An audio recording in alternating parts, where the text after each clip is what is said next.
经过20天完成古迹修复、周边整顿甲景观改造的台南西市场，终于伫今年8月2日重新开幕。开幕以后，确实嘛吸引真侪市民甲观光客来捧场。不过，因为摊商的租金对一个月1736块起到21782块，起码12倍。贸易员陈义丁接受摊商真情。第二回积极向市场请兵，要求延长3个月拍7折的时间，来减轻因的负担。市长，我知道我们也有一些权益的做法，我们对于租金，我们先给它暂时好像打7折啦吼，但是这个暂时打7折，这个期限是不是可以再拉长一些？因为在这个阶段来讲，他们整个营运的状况还没有完全恢复，还在适应这个市场形态的情况之下，而且过去有3年多的时间，他们没有办法好好正常的做生意，所以这3年多的时间，我们怎么去让他好好的适应回来啦？所以市长这个部分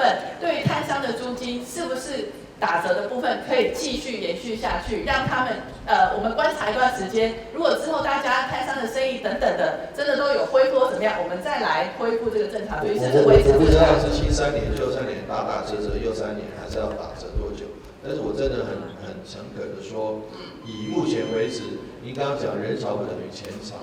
但是因为我们在盖这个新市场，知道有一些投资，有一些计算的是非常非常大的，而且永远，我跟你讲，30-50年内都没有办法。